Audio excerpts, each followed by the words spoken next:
जनजागृती YouTube channel मध्ये आपल्या सर्वांचं स्वागत आहे। आजचा जो काही विषय आहे तो आहे वारस। कारण वारस हा केव्हा काम करतो? आपण हयात नसताना, जेव्हा हयात नसतो अशा वेळेस वारस काम करत असतो। आपण नियुक्त केलेला व्यक्ती आपण हयात असताना आपल्या संपत्तीसाठी किंवा आपल्या कुठल्याही कायदेशीर बाबी ज्याचं नाव आपण नोंदतो त्याला आपण वारस म्हणतो। परंतु अनेक वेळेस होतं असं की घाई गडबडीमध्ये म्हणा, नजर चुकीने म्हणा, की वारस नेमला जात नाही। आणि त्याचीच घटना आज दिनांक 25 जानेवारी रोजी माझ्या समोर आली। एक क्लायंट जेव्हा आले होते, एक महिला होती आणि ती सासू होती, जवळपास 1-1.5 वर्षाचं त्यांच्याकडे लेकरू सुद्धा होतं। आणि त्यांना नॉमिनी नजर चुकणे त्या बॉन्डवर नसल्यामुळं सक्सेशन सर्टिफिकेट सांगितलं होतं।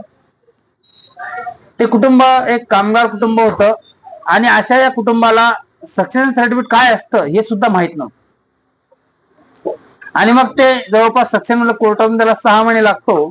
त्याच्यापेक्षा दुसरी बाजू आहे की आज एका शाखेमध्ये बेपत्ता म्हणजे नॉमिनी नसलेले किंवा ऍड्रेस चेंज हे 7,63,00,000 रुपये यामध्ये आहे।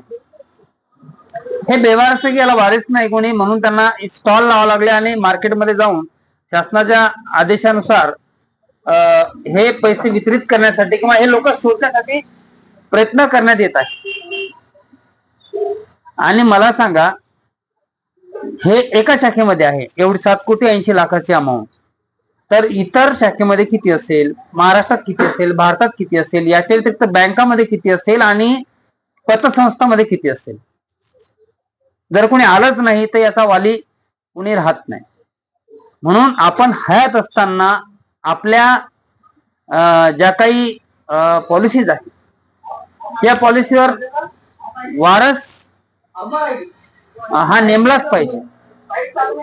आणि वारस नेमला गेला पाहिजे तो आपल्या हयात असताना काम करत असतो। कारण आपण गेल्यानंतर म्हणा किंवा आपण नसताना काय होतं बऱ्याच वेळेस की आपले आपसी वाद सुद्धा होत असतात, की जेणेकरून म्हणजे आता तुम्ही बघा कोर्टात सुद्धा कितीतरी क्लेम आहेत की बा लग्न झाल्यानंतर त्याने वडिलांना वारस काढलं, बायकोला लावलं, बायकोची कालांतराने लेकर मोठे झाले, त्याला दुर्दैवाने काहीतरी झालं।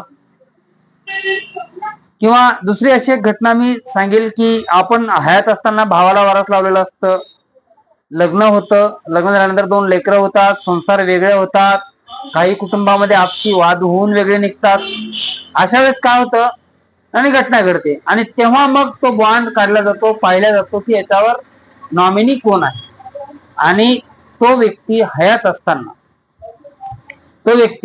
असताना त्याचा जो नॉमिनी दिलेला असतो त्याच नॉमिनीचा अधिकार हा त्या रकमेवर असतो, त्या संपत्तीवर असतो। त्यामुळं त्यांच्यात पुन्हा वाद होते, मग ते द्यायला तयार नसतात। अशा वेळेस मॅटर पुन्हा न्यायप्रविष्ट होऊन जातं, न्यायप्रविष्ट क्लेम मिळायला वेळ लागतो।